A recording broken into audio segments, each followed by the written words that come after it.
Ayan guys, may deliver tayo from grocery. Bali ano lang yan, isang box ng gin. Tumaas yung ano natin ngayon guys, yung gin. 52 point something na siya. Pero mas mataas pa rin kay Pure Gold. Kay Pure Gold is nasa 57 point something na. Kay grocery nasa 52 mahigit lang. Tapos yung ating mineral na maliit. Ayan, tapos ito naman is mga mani. Ayan, mga mani yan at saka ketchup. Tapos ito, ayan, maliit lang na box. Ito is dati pa to from Pure Gold. Tapos ito yung bago natin ngayon guys. Ayan, fresh na fresh. Mga tinapay. Alam niyo ba guys, kapag mga ganitong item is napakainam na ang kunin nyo or hanapin nyo is yung mga consignment. 'Di ba? Kasi kapag hindi nabili, pinapalitan nila or kinakaltas sa bayaran natin. Kasi kung bibilhin natin to sa bayan tapos hindi siya agad maubos, ayan, dito tayo kadalasan nalulugi dahil syempre hindi naman natin to pwedeng ibenta na kapag medyo matagal na rin.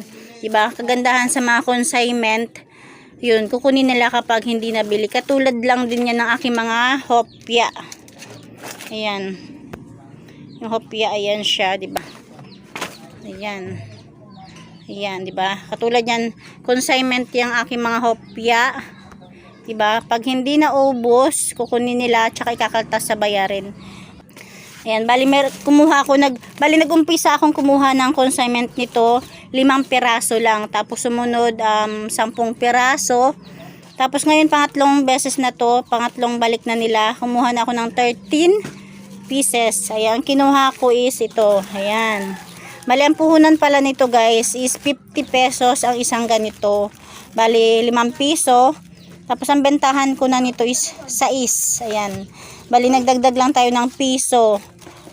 Kaya pag naibenta ko to is magiging 60 pesos. Sa isang balot meron tayong 10 piso. Yan, kumuha ko nito, putusiko, paborito ng anak ko. Tamang-tama sa kape. Ito naman hopya. Tapos ito naman is basta yan. Tapos meron tayong chicharon. Yan, dalawang klase to kaya lang wala silang dala nung isa. Tapos ito naman banana cake. Tapos ayan, hindi ko na alam kung anong tawag dyan. Ayan, pilipit. Ayan. Kumuha tayo ng malalambot at saka kumuha rin tayo ng matigas. Kasi yung customer natin is iba-iba yung gusto. May malambot, may matigas. Ayan, katulad nito, di ba? Pangkape. Ito. Tapos may mga malalambot din tayong kinuha. Di ba? Ito is chocolate. Chocolate to. Tapos ito is banana. Tapos ito is mamon, hindi ko alam kung ano yan. Basta yan na yan, o di ba? Consignment, at least wala tayong lugihan dito kapag may tira, kaltas sa ating babayaran. Kunting share na naman lang to about sa ating consignment. Mas mainam talaga yung consignment kasi yun. Pero ang kagandahan lang kasi kung sa bayan kayo kukuha nito. Kaya lang sa bayan parang ganito rin eh. Diba? Parehas lang din naman. Kung sa bayan kayo bibili, same price lang din naman. Tapos, pwede pa tayong malugi. Samantalang kung consignment, ayan.